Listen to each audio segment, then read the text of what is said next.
익산 일빛교회 장권능 목사입니다. 익산 일빛교회 장권능 목사님 주일 낮 예배 말씀 사도행전 2장 1절에서 4절 우리에게 영원히 부어주시는 은혜. 아멘. 자, 오늘 거룩하고 복된 주의 날 특별히 성령 강림주일에 믿음으로 주님 앞에 달려나오셔서 마음껏 찬양하고 하나님의 은혜를 갈망하며 예배하는 우리 사랑하는 성도님들 한 분 한 분에게 가장 귀하고 가장 복된 성령 충만한 은혜가 주님 오시는 그날까지, 우리의 육체의 생명이 끝나는 그날까지 영원히 계속되는 주인공들이 다 되시기를 주의 이름으로 축복합니다. 자, 우리는 성령 강림주일, 성령 강림에 대해서 어느 정도 알고 있습니다. 혹시 모르는 분들이 있어서 간략하게 정리 한번 하도록 하겠습니다. 자, 성령 강림이라고 하는 말 그대로 강림, 위에서부터 내려온다, 그런 뜻입니다. 뭐가 내려왔어요? 성령님이 내려왔다는 뜻이에요. 그럼 성령님은 이 땅에 계신 분이 아니라 뭔가 우리보다 높은 곳에 계신 분이라는 거 아시겠죠? 자, 예를 들면 그러면 하늘에서 내려오셨는가? 공중에 내려오셨는가? 자, 그러면 예를 들면 우주선을 타고 간 우주인들에게도 성령님이 내려오려면 우주 밖에 있어야 그 성령님이 내려온다는 이해가 드시죠? 그래서 성령 강림이라고 하는 것인데요. 그럼 이 성령 강림절 역사가 중요합니다. 역사는 어떻게 보면 우리 근간이 되고 뿌리가 되는데, 우리가 잘 아는 것처럼 예수님께서 6월절 전날에 모이셔가지고 오늘 나누는 성찬 예식을 나눕니다. 예수님의 살과 피를 나누시고 겟세마네 동산에 올라가셔서 밤새도록 기도하십니다. 그리고 새벽녘에 이제 가룟유다의 배신으로 인해서 잡혀가가지고 새벽부터 법정에 서가지고 재판을 받으면서 조롱당하시면서 채찍에 맞으면 골고다 십자가에 올려가십니다. 그리고 이제 예수님께서 십자가에 달려 돌아가시고 며칠 만에 부활하셨습니까? 3일 만에 부활하셨습니다. 3일 만에 부활하시고 며칠 동안 40일 동안 제자들에게 나타나셔가지고 이제 말씀을 전하시고 하나님의 일을 선포하십니다. 그리고 나서 이제 하늘로 승천하며 올라가시면서 한마디 합니다. 1절 8절 1장 8절 사도행전 우리 잘 아시죠? 오직 성령이 너에게 임하시면 너희가 뭐를 받고? 권능을 받고 예루살렘과 온 유대와 사마리아와 땅끝까지 이르러 내 증인이 되리라 하시리라. 그리고 약속하십니다. 그러시고 한마디 하시는데 너희가 전심으로 모여서 기도하면 내가 약속하신 성령을 너희에게 선물로 주리라고 약속을 합니다. 성령을 주려고. 그래서 이제 승천하시고 부활하셔가지고 40일 동안 말씀을 가르치시고 짠하고 구름 타고 올라가셨어요. 올라가시고는 약속을 하나 합니다. 내가 이제 가는 대신 너에게 내가 있는 것보다 더 큰 선물을 너에게 줄 테니까. 여러분, 선물 받는 게 쉬워요, 어려워요? 쉬울 때도 있지만은 뭔가 조건이 대부분 따르잖아요. 조건 없이 주는 선물은요, 약간 불안감을 가져다 줍니다. 그냥 조건 없이. 아니에요. 뭔가 생일이 있다든가 결혼기념일이 있다든가 뭔가 사랑한다든가 뭔가 고백을 한다든가 뭔가 선물은 그냥 거저주는 것 같지만 뭐가 있어요? 약간의 표현할 수 없는 그런 조건이 있습니다. 예수님도 마찬가지예요. 내가 같이 3년 6개월 동안 다니면서 이적을 행하고 피적을 행했는데 그보다 더 큰 선물을 준다고 그러니까 사람들이 관심이 있을까요, 없을까요? 있지요. 이번에 체육대회 오는 거 보니까 참 너무너무 준비를 잘했고 음식도 많고 후원도 잘해주셔서 너무 은혜스러웠는데요. 운동을 하자고 그러니까 아이고 나는 허리가 아파요, 나는 힘들어요, 특별히 나는 하고 싶은데 제기차기를 잘 못해요, 그러긴 하겠더라고요. 남들은 그냥 쉬지 않고 5개씩 하는데 열심히 해도 2개 차면 날아가더라고요. 그런데 선물 경품 추천한다고 그러니까 다들 관심이 있더라고요. 다들 관심이 있습니다. 그런데 그 선물을 받으려면 뭐 해야 돼요? 일단 자기 번호가, 자기 이름이 조건이 뭐예요? 호명이 되어야 하잖아요. 아니면 오징어 게임을 할 때 어떤 이렇게 선물을 받던가 아니면 게임에도 이기던가 마찬가지. 그 좋은 선물을 주시는데 조건이 있는데 그 조건은 뭐냐면 오늘 본문에 보니까 한 자리에 모이라는 거예요. 첫 번째는 뭐라고요? 한 자리에 모여라. 한 자리에 모이는 건 어려울까요? 쉬울까요? 쉽지는 않아요. 물론 우리는 이렇게 한 자리에 모여 있지만은 한 자리에 모인다라는 게 쉽지 않아요. 예를 들면 우리 예배드리는 사람이 모이는 건 어렵지 않습니다. 근데 우리 전 교인이 한 자리에 모인다라는 건 쉬워요, 어려워요? 어렵습니다. 그래서 우리가 초창기 때는 전교인 한마음 체육대회라고 그랬죠. 전교인. 근데 전교인이 안 와요. 그 전교인이 못 오니까 상황 따라 모르시잖아요. 그래서 다른 교회 초청도 하고 개척교회 목사님들 초청해서 재밌게 한마음으로 운동을 했어요. 어쨌든 쉬운 것 같지만 어려운 게 한 자리에 모이는 겁니다. 두 번째는 한 자리에 모이려면 당연히 뭔 마음이 있어야 돼요? 같은 마음이 있어야 돼요. 목적이 같아야 돼요. 목적이 다르면 같이 모여 있어도 분란이 일어납니다. 뭐 그런 얘기 하려는 게 아니라 예화가 그럴 수밖에 없잖아요. 우리 국회의원님들께서는 임자를 붙이려고 그래요. 저도 가능하면 국회의원님들께서는 어쨌든 우리 지역 발전을 위해서 나라를 위해서 법안을 만들고 그 행정을 잘 하기 위해서 나라 사랑하는 마음으로 모여 있잖아요. 큰 목적은 똑같습니다. 그런데 그들은 모여 있어도 여야가 마음이 생각이 같아요, 달라요? 네, 다릅니다. 여러분 우리끼리 얘기하지만은 국회의원들도요 능력에 따라서 지방에 자기 도시에 예산을 가져오는 액수가 다릅니다. 좀 막 원내대표하고 좀 큰 정치인들은요 막 예를 들면 500억을 지역 예산으로 써가지고 막 풉니다. 근데 힘없고 막 그런 국회의원들은요 그냥 남들 500억 가져갈 때 50억 100억밖에 못 갖고 와가지고 이렇게 합니다. 어쨌든요 한 마음을 같이 갖는 게 쉽지 않아요. 한 자리에 모였어도 같은 마음으로 모여있는 게 쉽지 않다 그 말입니다. 지금도 마찬가지입니다. 이렇게 몇 분 안 되지만 우리가 모여있지만은 한 자리에 모여있지만 지금도 아마 각자 생각이 다른 사람도 있을 거예요. 그 다음에 한 자리에 모이라는 거예요. 제일 어려운 거예요. 자, 첫 번째는 한 자리에 모여라. 두 번째는 같은 마음으로 모여라. 세 번째는요 전심으로 기도하라는 거예요. 1번, 2번도 사실 쉽지 않은데 3번은 쉬운 것 같은데 제일 어렵습니다. 아니 이렇게 얘기하시면 맞아요. 사랑하는 성도들아 3일 동안 하루에 2시간씩 전심으로 기도하라 그러면 웬만한 사람은 할 수 있을 것 같아요. 왜요? 더 큰 선물을 준다고 그랬으니까. 그 예수님이 어떤 분인가를 알아요 몰라요? 압니다. 어떤 사람은 예수님을 부인하는 사람도 있고 예수님을 핍박한 사람인데 그래도 예수님 다니는 곳마다 기적과 이적과 표적이 나타나가지고 범상치 않은 예수님이 다시 오시고 선물을 준다고 하니까 야 이건 예사롭지 않다라는 거죠. 여러분 제가 여러분들한테 선물을 준다고 해야 얼마나 큰 걸 줄 수 있겠습니까?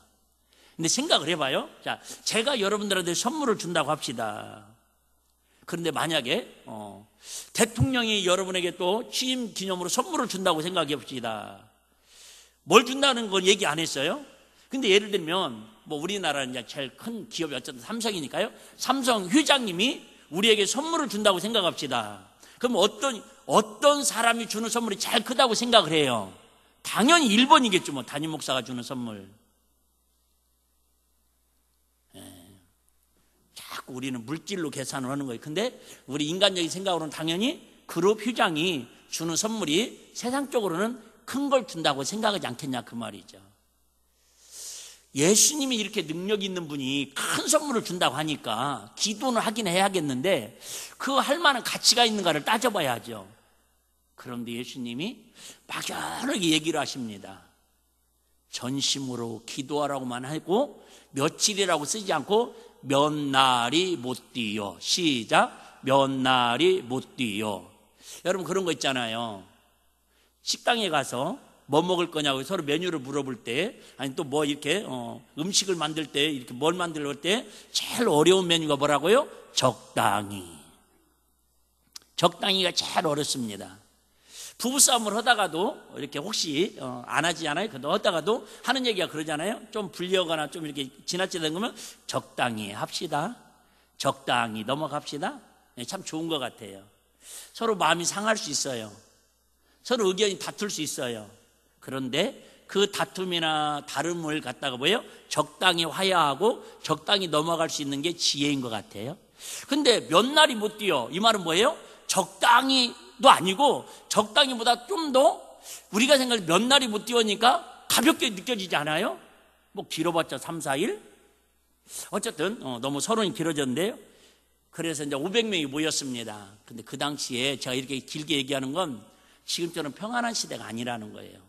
그 당시에는 예수 믿는 자체로 개종을 했다고 그래서 출교를 당하고 직장을 쫓겨나가고 심지어 우리 바로 아시는 것처럼 예수님을 증거하면은 감옥에 갇히고 돌로 맞아 죽는 그런 위기 가운데 있을 때예요. 그럼에도 불구하고 한 자리에 모인다라는 건 상당히 어렵다라는 거죠. 그런데 몇 날이 못 뛰어 식음을 전폐하고 생활을 포기하고 기도하라고 그러는 거예요. 쉽지 않습니다. 다시 얘기할게요. 우리는 예수 믿는 걸, 천국 가는 걸 너무 쉽게 생각하는 경향이 있어요. 왜요? 우리는 칼빈의 어떤 장로교의 창시자라고 하는 칼빈의 예정론에 의해서 이신득이, 즉 믿기만 하면 천국 간다라고 하는 그 교리가 그 당시에는 맞았어요. 처음에는 맞았어요. 왜 그러냐면 처음에는 우리가 맨날 우상 숭배하고 제사 지내고 막 하나님에 대해서 몰랐잖아요. 그러니까 예수만 믿으면 천국 가는 그런 신앙으로 교육을 시킬 수밖에 없었어요. 근데 지금 어린아이가 아니잖아요. 어쨌든 그래서 열흘 동안 전심으로 기도하는데 10번도 더 얘기했죠. 몇 날이라고 해놓고는 왜 약속을 안 지키시냐고. 그런데 더 큰 선물이 뭐냐고. 기도하러 모였다가 한 사람 떠나고 두 사람 떠나고 다 떠나가고 끝까지 남은 사람이 몇 명이에요? 120명이 남았는데 숫자가 중요한 게 아니라 오늘 1절에 보니까 이렇게 얘기되어 있습니다. 오순절 날이 이미 이름에. 자, 저와 여러분들의 한 80%는 이 말씀을 이해를 할 수 있을 것 같은데요. 자, 지금 처음에 500명이 모였는데 이들이 구약 성경의 역사를 알았다면, 잘 들어봐봐요. 구약 성경의 역사를 알았다면 이들이 지금 며칠만 기도로 버티면 더 큰 성령 충만한 선물을 받을 수 있다는 걸 알 수 있을까요? 열흘. 왜 그러냐면 오순절이라는 말은 말 그대로 오순, 50일 때 드는 날을 뜻하는 거예요. 그러니까 예수님이 승천하시고 부활하시는 후부터 며칠? 40일 지났잖아요. 40일 지났으니까 이제 며칠 남은 거예요? 열흘. 그러니까 열흘 딱 50일째 되는 날에 성령님이 임했다라는 더 큰 선물이. 근데 이게 우리가 잘 아는 것처럼 구약시대 이미 하나님이 말씀을 하신 거예요. 자, 애굽에서 430년 이스라엘 백성 노예 생활을 하잖아요. 그러다가 모세를 통해서 하나님께서 출애굽을 명합니다. 출애굽을 하기 전에 한 일이 있어요. 그게 한 일이 뭐냐면 마지막 날 밤에 양을 잡아가지고 그 피를 문설주와 무인방에 바르라고 그럽니다. 그 문설주와 피를 바른 집은 뭐가 넘어간다고 그랬죠? 죽음, 사망이 넘어간다라는 거예요. 근데 애굽의 바로 왕부터 시작해갖고 그렇게 해도 죽을 사람 같으면 죽을 사람 하나도 없겠다고 모세 목사님이 선포한 광고를 무시합니다. 그런데 이스라엘 백성들, 즉 어떻게 보면 노예 생활하고 있지만 하나님의 약속을 믿는 사람들은 양을 잡고 그죠? 피를 가지고 문설주 문방에 바릅니다. 거짓말처럼 그 다음날 새벽에 보니까 장자가 뭐 했어요? 다 죽었어요. 그게 뭐냐면 유월절이라는 겁니다. 애굽에서 주위에서 죽음을 넘어가지고 이제 어디로? 광야를 향해서 출발하는 시기. 유월절 넘어간다는 뜻이에요. 넘어간다. 뭐가요? 죄와 사망이 넘어간다. 뭐를 통해서? 양의 피를 통해서. 자, 그래서 보라 새랑띠를 지원 하나님의 어린 양인데 그 어린 양이 무슨 양이라고 그랬죠? 유월절 어린 양이라고. 그분이 누구래요? 예수님이에요. 예수님이 십자가를 지심으로 말미암아 우리는 그 예수님 믿음으로 뭐가 넘어간다고요? 죄가 넘어가고 사망이 넘어가. 똑같아요. 그리고 나서 이제 출애굽을 합니다. 이 땅에서 출애굽을 해서 홍해바다를 건넙니다. 홍해바다를 건너는 건 고린도서에 뭐라고 얘기했죠? 세례를 받고 침례를 받은 얘기라고 합니다. 그리고 다 이제 시내산까지 왔습니다. 시내산에 와가지고 하나님이 모세를 부르셔가지고 뭐를 줍니까? 십계명 율법을 줍니다. 그로 인해서 며칠이냐면 거기까지가 오순절입니다. 그때는 오순절이 뭐라고 하냐면 77절이라고 그래요. 77절. 뭐냐면 7주를 지난 그 다음 절기. 77절은 뭐냐면 첫 열매를 수확을 해가지고 하나님께 드렸다라는 절기예요. 다 영적 의미가 있습니다. 이따 시간 되면 다 읽어드리겠지만, 그래서 우리 예수님은 우리의 뭔 열매가 된다는 거예요? 첫 열매가 된다라는 거예요. 첫 열매. 단순히 그냥 성령강림절 6월절을 지키라는 게 아니라 예수님의 생애가 그 안에 녹아져 있다. 지금 그 얘기를 하고 있는 거예요. 그래서 그 율법을 가지고 내려와서 결국은 생긴 교회가 뭐냐면 구약교회입니다. 구약교회가 뭐냐면 광야교회가 시작되는 겁니다. 광야교회니까 성령 강림하고 연결되는 건 뭐예요? 교회의 태동입니다.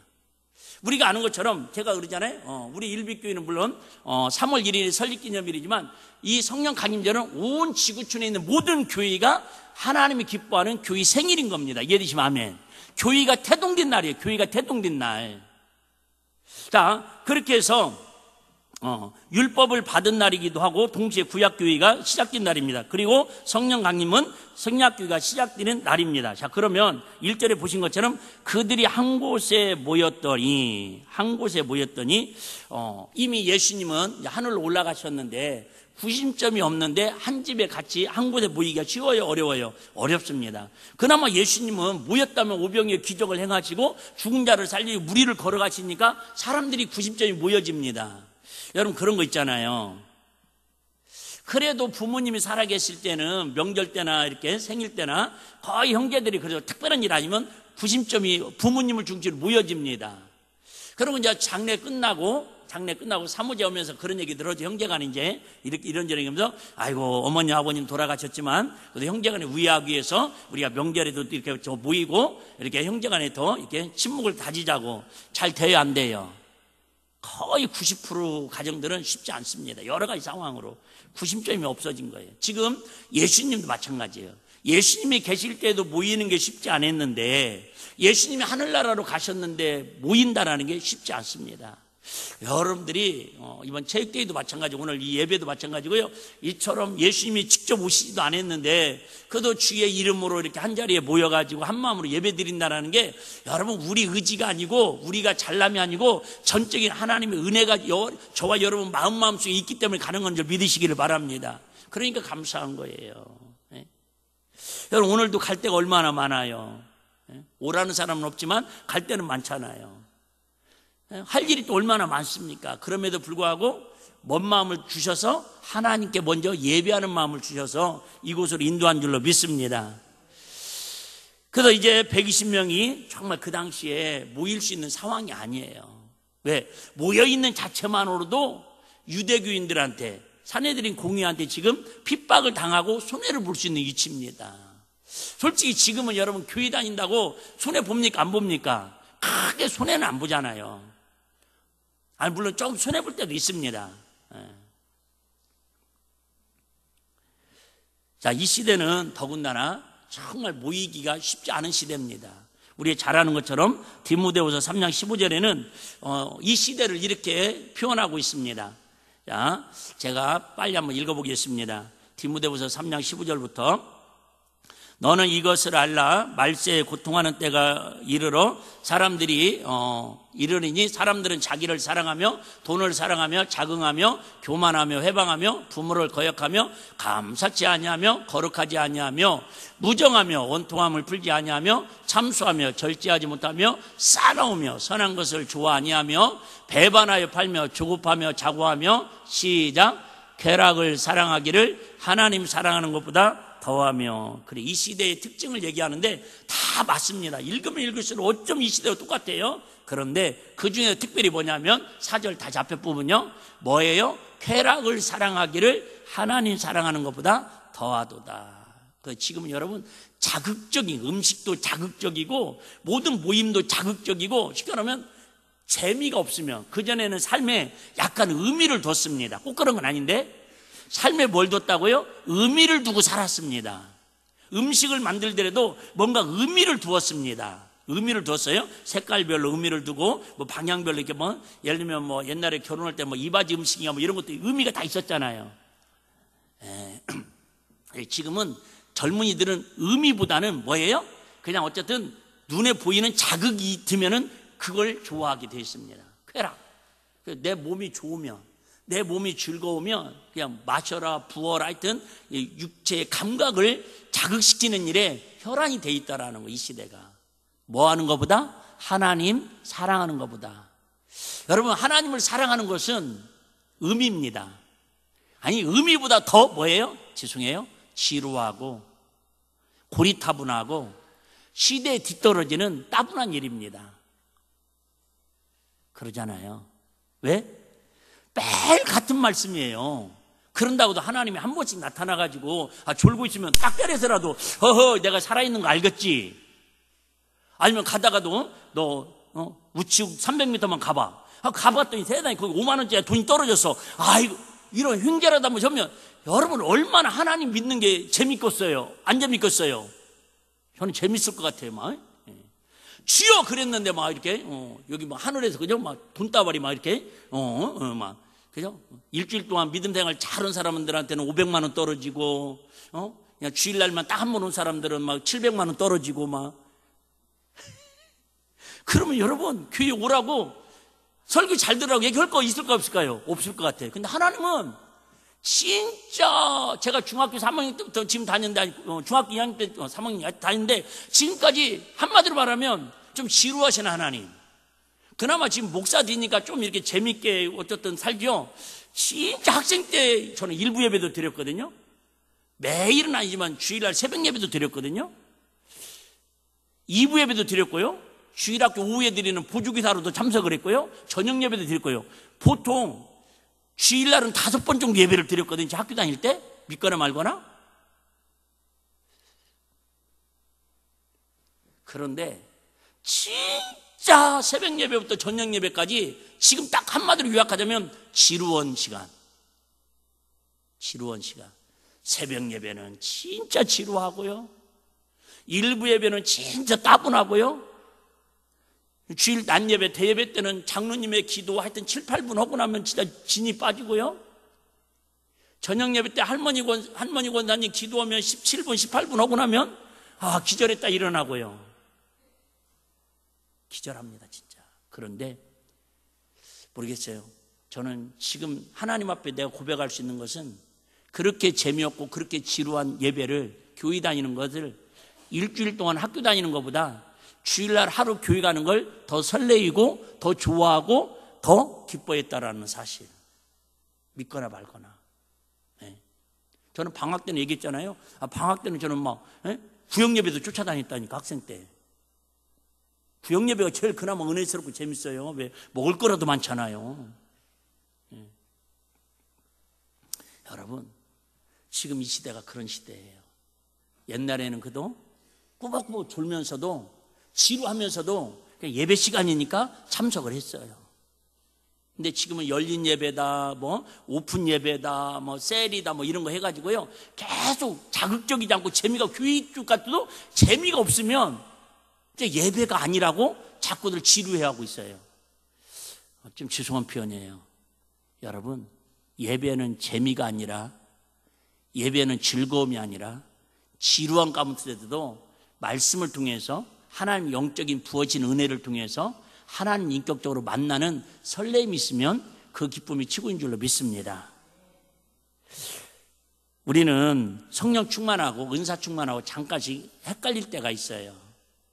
우리는 그냥 은사 충만하면 성령 충만이라고 우리 70년대 60년대는 신학적인 정립이 안 되어 있기 때문에 그냥 막 교회에서 은사가 나타나고 능력이 나타나면 저 사람은 다 성령 충만이라고 이렇게 정의를 내렸었어요. 근데 정확하게 말하면 은사 충만한 거하고 성령 충만은 같을 수도 있지만은 다를 수도 있다라는 거예요. 그 대표적인 교회가 바로 고린도 교회입니다. 고린도 교회는 은사가 충만한 교회였습니다. 얼마나 은사가 충만했나 한번 볼게요. 자, 고린도전서 12장 4절에서 쭉 제가 한번 읽어볼게요. 자, 은사는 여러 가지나 성령은 같고 직임은 여러 가지나 주는 같으며 또 역사는 여러 가지나 모든 것을 모든 사람 가운데 역사하시는 하나님은 같으니 각 사람에게 성령이 나타남을 주시면 유익하게 하려 하심이라. 어떤 에게는 성령으로 말미암아 지혜의 말씀을, 어떤 에게는 같은 성령을 따라 지식의 말씀을, 어떤 에게는 같은 성령의 믿음을, 어떤 에게는 한 성령으로 병 고치는 은사를, 어떤 에게는 능력 행함을, 어떤 에게는 예언함을, 어떤 영들 분별함을, 다른 이들은 각종 방언 말함을, 어떤 에게는 방언을 통역함을 주시나니. 시작. 이 모든 일을 같은 한 성령이 행하사 그 뜻대로 각 사람에게 나누어 주시느니라. 이렇게 다양한 은사들이 있지만 그들에게 진짜 중요한 성령의 열매는 없고 육체의 열매만 있었다라고 고린도 교회는 예수님한테 뭐랄까요? 문제가 생긴 그런 분쟁하는 교회라고 이야기하고 있습니다. 자, 3장 1절에 3절 한번 다시 볼게요. 고린도전서 3장 1절에 3절 조금 어려워도 한번 집중 한번 해볼게요. 자, 고린도전서 3장 1절. 형제들아 내가 신령한 자들을 내가 너희에게 나아가 하나님의 증거를. 고린도전서 3장 1절입니다. 2장 1절이네요. 형제들아 내가 신령한 자들을 대함과 같이 너희에게 말할 수 없어서 육신에 속한 자 곧 그리스도 안에서 어린아이들과 대함과 같이 하노라. 내가 너희를 젖으로 먹이고 밥으로 아니하노니 이는 너희가 감당하지 못하였거니와 지금도 못하리라. 너희는 아직도 육신에 속한 자로다. 너희 가운데 시기와 분쟁이 있으니 어찌 육신에 속하여 사람을 따라 행함이 아니리요. 그러니까 막 은사는 엄청나게 나타납니다. 왜? 기도하니까, 사모하니까. 그런데 뭐예요? 그 은사 가지고 서로 네가 잘났느니 내가 잘났느니 싸우고 다투더라 그 말입니다. 그럴 바에 차라리 뭐예요?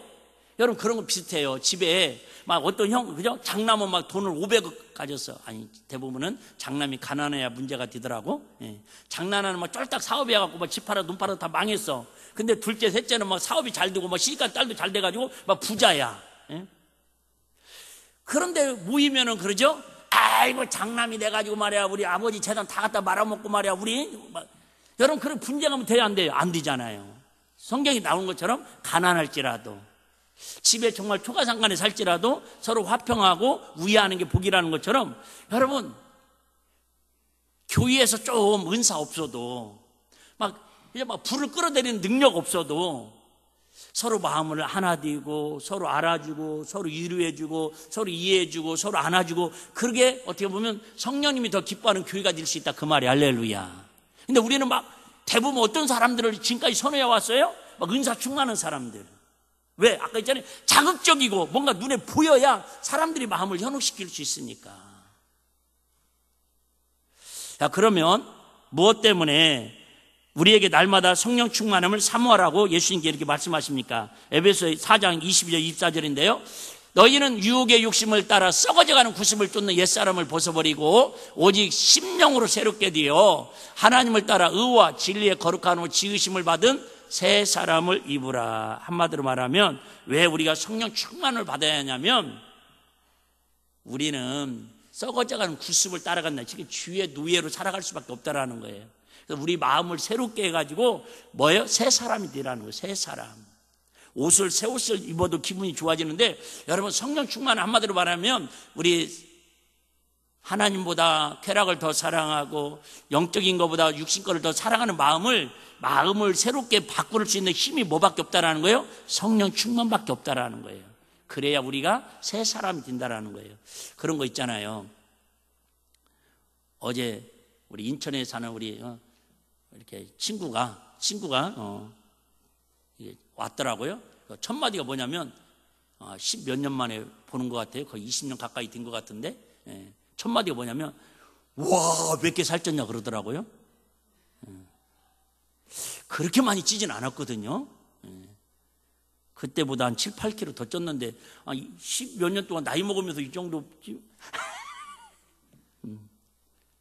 네, 여러분 우리 근데 마음은 뭐예요? 그냥 그 동심으로 중학교 때 초등학교 때 다녔던 동네에서 놀던 얘기, 동네 그런 얘기만 이게 그 마음이 이렇게 쉽게 바뀌진 않아요.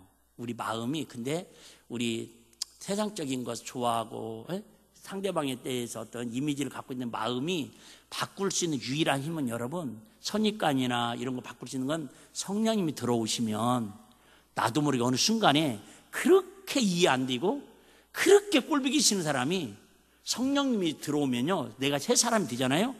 마음에 새로운 마음이 들면 이뻐 보이는 거야. 할렐루야. 여러분, 오늘 어려운 얘기 제가 많이 하려고 지금 준비했는데 딱 하나만 기억하세요.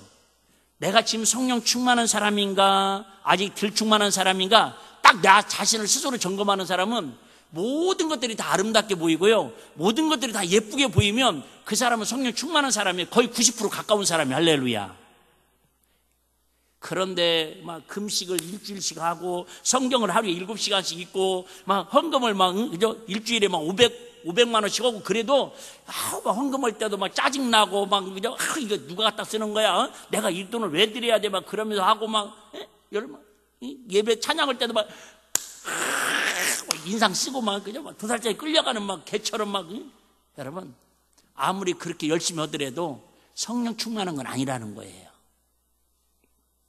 자, 그러면 어떻게 하면 우리가 성령 충만한 특징이 있는데요, 오늘 사실 여기에 집중하고 말씀을 드리려고 그러는데 2절 한번 볼게요. 2절. 자, 2절 빨리 끝내야 하는데, 자, 2절. 자, 호련히 하늘부터 급하고 강한 바람 같은 소리가 있으냐. 자, 징조가 있습니다. 한번 따라해 볼까요? 징조, 증오. 뭔 말이 이해되죠? 지진이 일어나기 전에 우리가 알고 있는 거 그러잖아요. 쥐들이 막 산으로 도망간다고 그러잖아요. 해안가에 있다가 해일이 일어나고 막 이럴 때 뭔가 징조가 있습니다. 영적인 사람은 여러분 뭔가 꼭 징조가 와요. 요즘 좀 불안한데, 이거 기도해야 하는데, 이러다가 뭔 일 있는 거 아니야? 여러분, 내가 부인하지 않아도요, 여러분 거의 이 자리에 앉은 분들 정도면 하나님하고 최소한의 이렇게 교제만 이루고 있는 사람이라면 거의 하나님께서 특별한 일이 생기기 전에 징조를 보여주십니다. 차도 그러잖아요. 차도. 어쨌든. 자, 그런데 성령이 임하기 전에 징조가 있는데 그 징조가 뭐냐면 첫 번째가 호련히 하늘로부터 급하고 강한 바람 같은 소리가 있어. 그러니까 바람이었어요? 소리였어요? 제가 바람이었어요? 소리였어요? 하여튼 생각하세요. 자, 왜 성령님이 임하는 것을 바람으로 표현했을까? 바람은 간단하게 눈에 보여요, 안 보여요? 안 보여요. 어떤 바람도 눈에 보이는 바람은 없습니다. 그런데 그 바람은 뭐예요? 엄청나게 영향력이 있습니다. 해일이라든지 허리케인이라든지 막 이런 폭풍 일어나면요, 우리 아시잖아요. 지붕도 날아가 버리고 전봇대도 쓰러지고 막 그럽니다. 여러분, 그렇게 완고한 마음이, 그렇게 강팍한 마음이, 그렇게 내 주먹을 믿으라고 세상을 믿고 살았던 사람이요, 성령이 내 안에 임하면 뭐처럼 임한다고요? 호련히 바람처럼 임해가지고 그렇게 안 변할 사람 같은데 눈에 보이진 않아요. 저 사람이 눈에 그저 똑같아요. 평상시하고 같이 밥 먹고 같이 학교 가고 같이 직장 가고 같이 뭐 생활하는 것 같아요. 그런데 그의 삶이 막 변하는 거예요. 자, 뭐가 변하는 거 봤더니, 자, 소리가 있어.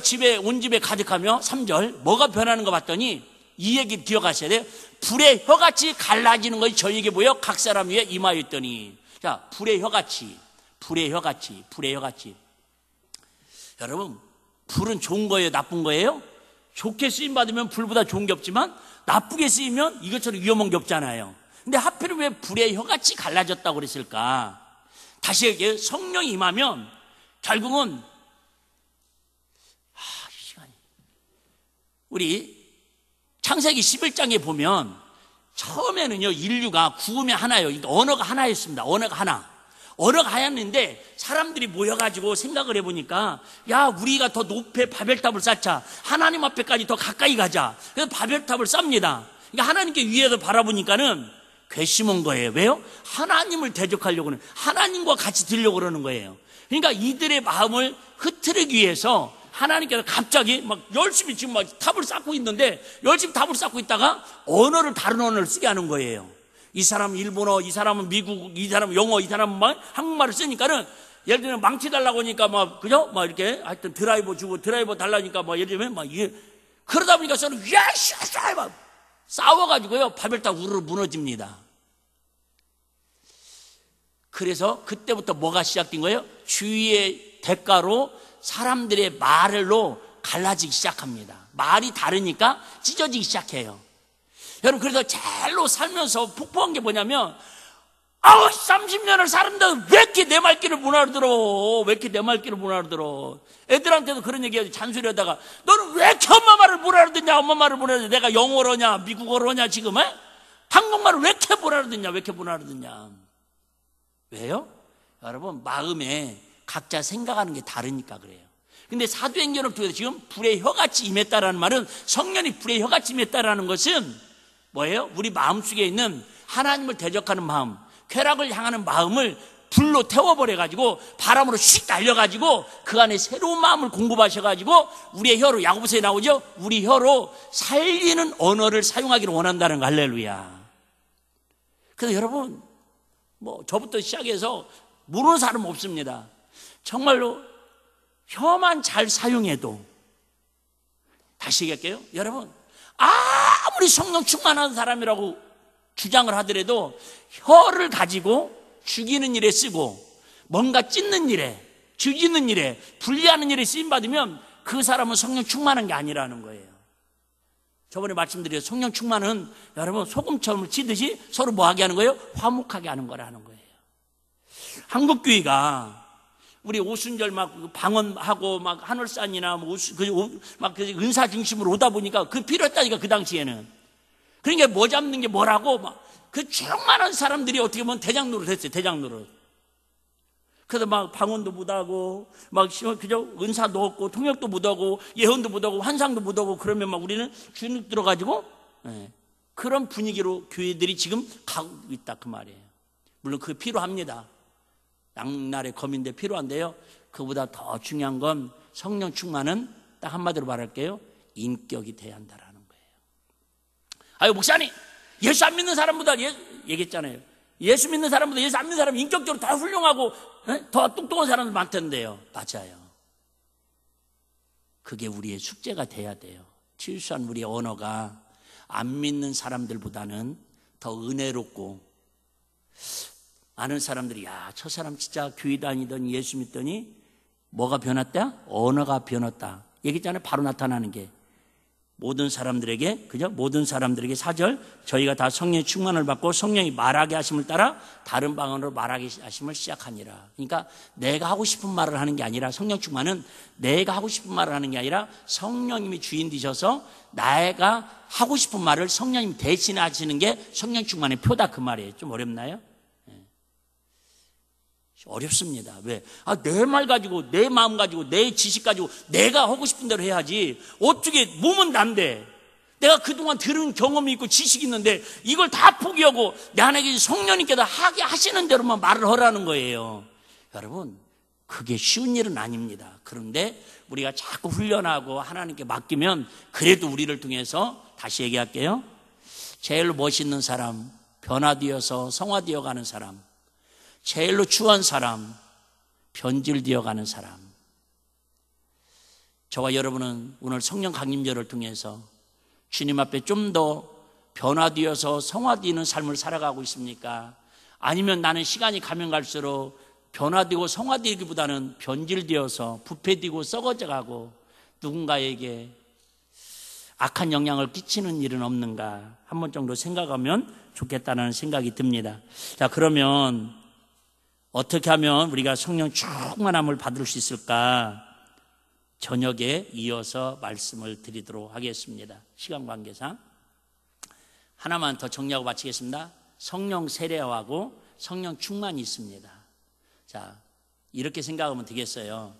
많은 분들은 교회만 오면 예수를 믿는다고 생각을 하고, 교회 다니는 순간에 예수 믿는다고 생각을 하고, 자기 스스로, 또한 자기도 그렇지만은 주변 사람들이 이렇게 인정을 해줘요. 저 사람 교회 다니는데 예수 믿네. 그 다음에 바로 자기도 모르게 이제 막 이렇게 단계가 올라가요. 당연히 나는 교회 다니니까 어디 갈 거라고? 천국 갈 거라고 당연히 믿고 있다라는 거죠. 자, 정확하게 제가 오늘 정리 한번 해드릴게요. 아까 다 말씀드렸는데, 여러분, 교회에 이렇게 오기 시작하는 것은 세상 이치로 보면은 어떻게 보면 이제 예수님하고 썸 타는 관계입니다. 썸 타는 관계. 이해되셨죠? 그래서 이제 교회에 오셔가지고 뭐 이렇게 다니다가 중간에 쉬는 사람도 있고 어쨌든 또 더 다니고 뭐 이렇게 하는 사람인데 어쨌든 교회 다니면서 예를 들면 등록을 해요. 오늘도 이제 세 가지 환영식 등록식을 하잖아요. 그분은 뭐 하는 거냐면 혼인신고를 하는 겁니다. 예수님하고 혼인신고를 하는 거예요. 예화를 드는 거예요. 혼인신고를 합니다. 근데 혼인신고했다고 끝납니까? 안 끝납니까?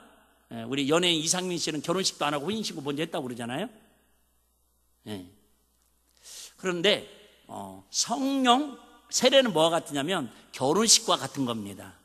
성령 세례는 자 지금은 사도행전 2장에서는 성령 세례를 받은 사건이에요. 성령 충만이면 성령 세례를 받은 건데 자 결혼식은 뭐예요? 첫째, 자 결혼식 오면 생각나는 사람 신혼부부들이 빨리 얘기하는데 설레임, 화려함, 어쨌든 그죠? 준비 과정도 있지만은 그 식날은 어떤 열정, 막 기쁨 이런 게 있잖아요. 여러분 처음에 방언을 받고 성령 세례를 받는 사람은 막 내 마음이요 정말 화려합니다. 정말 기쁩니다. 막 설렙니다. 진짜 세상 아무도 필요 없고 오늘 신부만 있으면 그냥 일생 행복할 것 같아요. 신혼여행 가기 전까지는, 결혼식장에서는. 자, 성령 세례는 이와 같은 거예요. 성령 세례는 여러분들이 많이 착각하는 거예요. 목사님 나도 방언 받았는데요, 나도 성령 체험했는데요. 그건 뭐가 같다고요? 결혼식과 같은 거예요. 그러면 성령 충만한 삶은 뭐냐면은 말 그대로 결혼 생활과 같은 거예요. 결혼 생활. 여러분 결혼 생활, 결혼식이 솔직히 더 좋아요? 결혼 생활이 좋아요? 어렵죠. 그런데 의미는 결혼식은 좋아요. 그냥 아무 걱정 없잖아요. 근데 결혼 생활은 이미 현실로 들어오는 순간에 좋지만 예? 그 다음부터는 힘들어. 솔직히 힘들어. 막 맞는 게 있어야지. 데이트할 때 내가 연애할 때 이거 알았으면 내가 고쳐놓고 오던가. 힘들어요. 다시 할게요. 여러분, 우리가 착각하는 게 나 성령 세례 받았는데, 나 직분 받았는데, 나도 은혜 받았는데 왜 교회 생활이 힘들지? 왜 믿음 생활이 힘들지? 당연히 힘들어요. 왜요? 결혼 생활이니까. 그래서 수시로 하나님 은혜를 뭐예요? 공급받아야 하는 거예요. 그래서 한 번씩 뭐예요? 확인이 필요한 거예요. 당신 나 사랑해? 예? 그럼. 그래서 싸우는 것도 중요하지만 중요한 건 뭐예요? 싸움을 잘 화해하는 게 중요하다고 결혼식 때 말씀을 드리잖아요. 우리 신앙생활. 목사님 나는 왜 이렇게 성령 충만함을 체험했는데 왜 방언도 하고 막 은사도 있는데 왜 이렇게 믿음 생활이, 신앙생활이 힘들까요? 당연히 힘든 거예요. 다시 얘기할게요. 성령 충만하다고 해서 신앙생활이나 세상이 힘든 게 싹 사라지는 게 아니라 그 중에서도 하나님 더 이길 수 있도록 더 기도를 요구하시고 더 믿음을 요구하시고 더 순종을 요구하시고 더 겸손을 요구하시고 그릇을 키워가라는 겁니다. 할렐루야. 그래야 하나님께 더 큰 은혜와 복을 받는 삶이 될 줄로 믿습니다.